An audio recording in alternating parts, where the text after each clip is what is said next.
2024 ఆంధ్రప్రదేశ్ ఎన్నికల్లో సంచలనమైనటువంటి ఫలితాలు నమోదయ్యాయి. 2019 ఎన్నికల్లో 151 స్థానాల్లో గెలిచినటువంటి వైఎస్ఆర్ కాంగ్రెస్ పార్టీ 2024కు వచ్చేసరికల్లా కేవలం 11 స్థానాలకు మాత్రమే పరిమితమైపోయింది. తెలుగుదేశం పార్టీ, భారతీయ జనతా పార్టీ, అదేవిధంగా జనసేన కూటమిలో సునామీలో మొత్తం కొట్టుకుపోయినటువంటి పరిస్థితి కనిపిస్తోంది. అయితే ఇంత సునామీలో ఆ పార్టీ నుంచి గెలిచింది కేవలం 11 మంది మాత్రమే. మరి ఆ 11 మంది ఏ స్థానాల్లో గెలిచారు, ఎక్కడెక్కడ గెలిచారు, ఎవరిపైన ఆ అభ్యర్థులు గెలిచారో ఒక్కసారి కనుక అనాలిసిస్ని పరిశీలిద్దాం. ముందుగా ఆ పార్టీకి సంబంధించినటువంటి అంటే వైఎస్ఆర్ కాంగ్రెస్ పార్టీకి సంబంధించినటువంటి మొట్టమొదటి వ్యక్తి జగన్మోహన్ రెడ్డి. పులివెందుల నుంచి పోటీ చేసినటువంటి వైఎస్ జగన్మోహన్ రెడ్డి తెలుగుదేశం పార్టీ అభ్యర్థి మారెడ్డి రవీంద్రనాథ్ రెడ్డి, అదే బీటెక్ రవిగా ఆయన బాగా పాపులర్ వ్యక్తి. ఆయన మీద అఖండమైనటువంటి విజయంతో ఆయన సక్సెస్ అయ్యారు, ఈసారి గెలుపొందారు.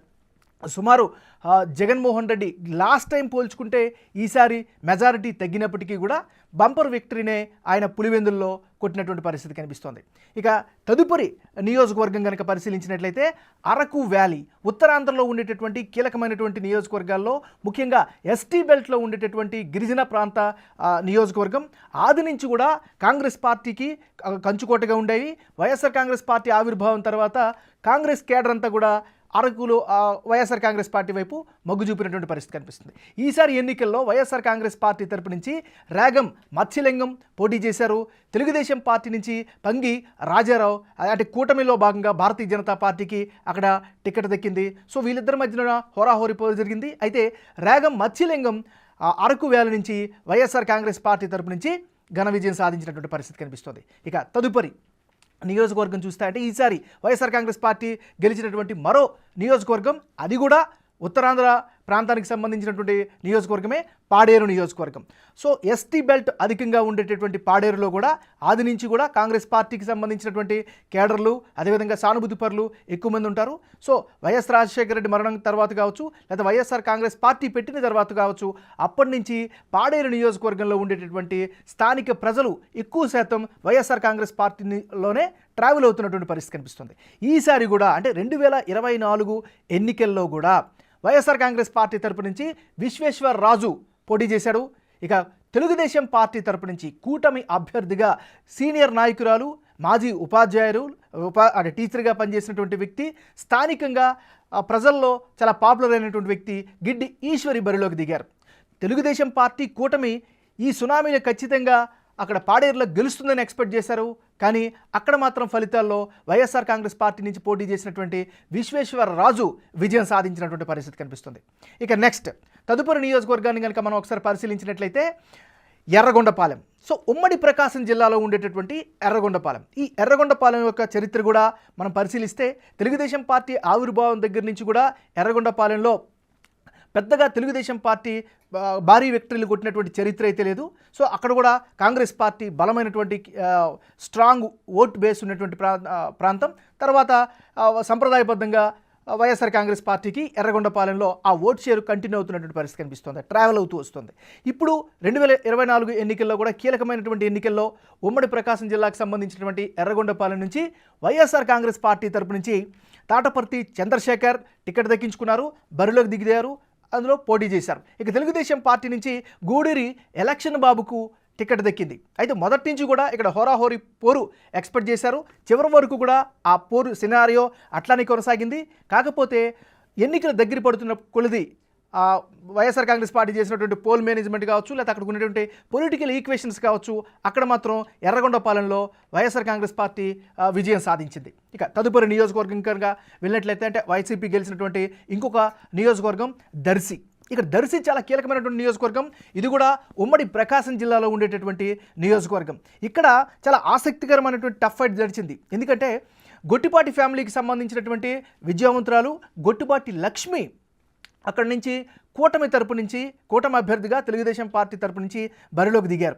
ఇక వైఎస్ఆర్ కాంగ్రెస్ పార్టీ నుంచి శివప్రసాద్ రెడ్డి ఆయన బరిలోకి దిగారు. అయితే ఆది నుంచి అంటే ఎలక్షన్ స్టార్ట్ అయిన దగ్గర నుంచి క్యాండిడేట్స్ సెలక్షన్ దగ్గర నుంచి అక్కడ గొట్టిపాటి లక్ష్మి ఖచ్చితంగా గెలుస్తుందంటూ కూటమి ఎక్స్పెక్ట్ చేసింది. కానీ అక్కడ కూటమి అంచనాలకు తలకిందులయ్యాయి. వైఎస్ఆర్ కాంగ్రెస్ పార్టీ నుంచి పోటీ చేసినటువంటి శివప్రసాద్ రెడ్డి అక్కడ విజయం సాధించినటువంటి పరిస్థితి కనిపిస్తుంది. ఇక తదుపరి నియోజకవర్గంకి వెళ్తే అంటే వైఎస్ఆర్సీపీ గెలిచిన ఇంకొక నియోజకవర్గం, అది ఉమ్మడి కడప జిల్లా బద్వేల్.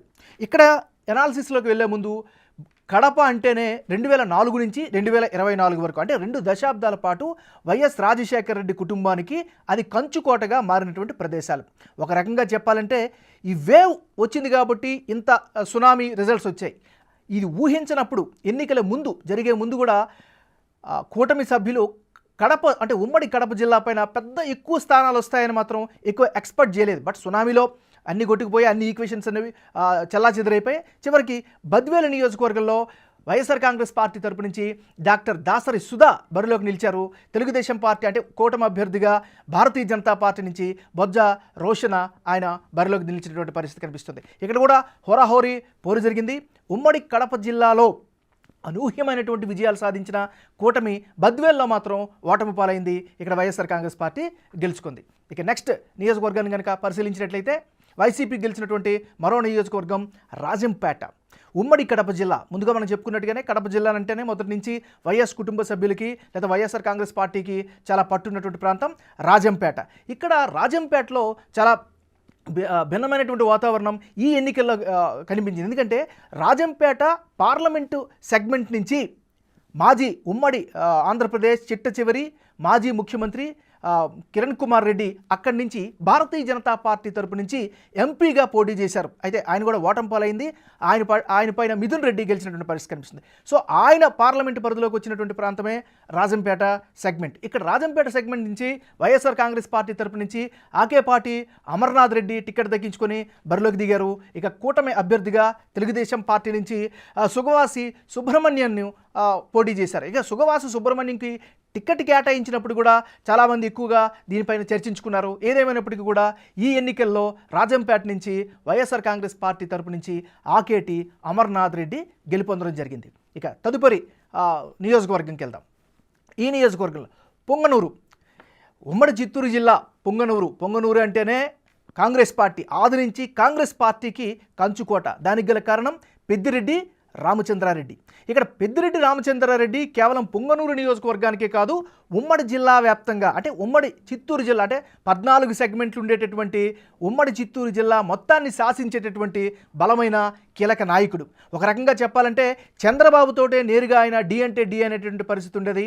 చంద్రబాబు నాయుడికి తెలుగుదేశం పార్టీ అధినేత ఇప్పుడు కాబోయే ముఖ్యమంత్రికి కాంటెంపరీ రాజకీయాల్లో వచ్చినటువంటి వ్యక్తి. సో కాబట్టి మొదటి నుంచి కూడా పొంగనూరు అనేది ఖచ్చితంగా పెద్దిరెడ్డి రామచంద్రారెడ్డి అడ్డాగా చెప్పుకోవచ్చు. సో ఆయన పైన చల్లా రామచంద్రారెడ్డి కూటమి తరపు నుంచి టికెట్ దక్కించుకున్నారు.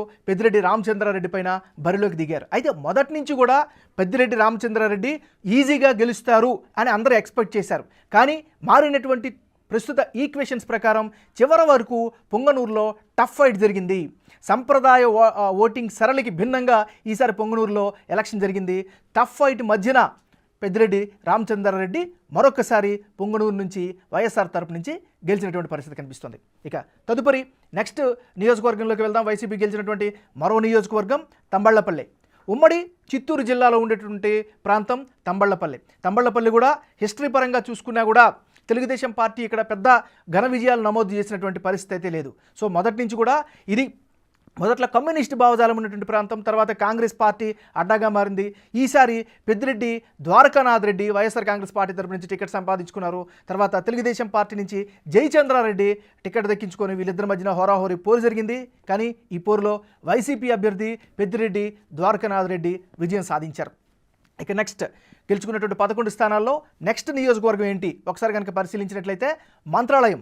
ఇది ఉమ్మడి కర్నూలు జిల్లాలో ఉండేటటువంటి నియోజకవర్గం మంత్రాలయం. ఇది కూడా ఆది నుంచి మంత్రాలయం నియోజకవర్గం కాంగ్రెస్ పార్టీకి చాలా ఎక్కువగా ఆదరిస్తూ వచ్చారు అక్కడ ఉండేటటువంటి మంత్రాలయం ప్రజలు. సో ఒక రకంగా వైఎస్ రాజశేఖర రెడ్డి తొలిసారి ముఖ్యమంత్రి అయిన 2004 నుంచి తీసుకున్నా కూడా మంత్రాలయం పైన ఆయన స్పెషల్ ఫోకస్ పెట్టారు. అక్కడ కార్యకర్తలకు అండగా నిలిచారు. సో దానివల్ల మంత్రాలయం సెగ్మెంట్ వైఎస్ జగన్మోహన్ రెడ్డికి ఈసారి కూడా అడ్వాంటేజ్ ఫ్యాక్టర్ అయింది.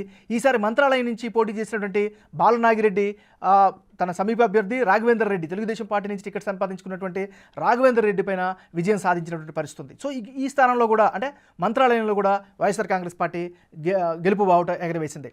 ఇక తదుపరి నియోజకవర్గం కనుక పరిశీలించినట్లయితే ముఖ్యంగా ఆలూరు, ఇది కర్నూలు జిల్లాలో ఉండేటటువంటి అంటే ఉమ్మడి కర్నూలు జిల్లాలో ఉండే మరో నియోజకవర్గం ఆలూరు నియోజకవర్గం.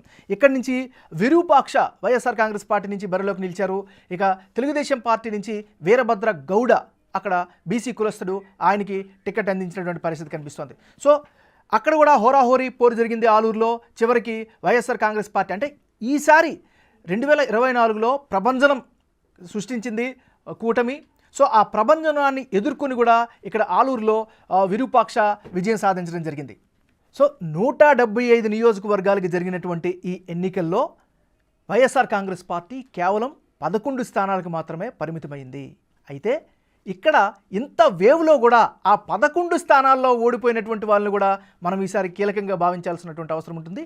ఏదేమైనప్పటికీ కూడా రాజకీయాలంటేనే ఎప్పుడు వైబ్రెంట్గా ఉంటాయి. 2019లో ఉండేటటువంటి దేవుడి స్క్రిప్ట్ తిరిగి రివర్స్ అయిందంటూ కూడా తెలుగుదేశం పార్టీ నాయకులు కామెంట్ చేస్తున్నటువంటి పరిస్థితి. ఇది 2024లో వైఎస్ఆర్ కాంగ్రెస్ పార్టీ గెలుపొందినటువంటి 11 స్థానాల యొక్క వివరాలు.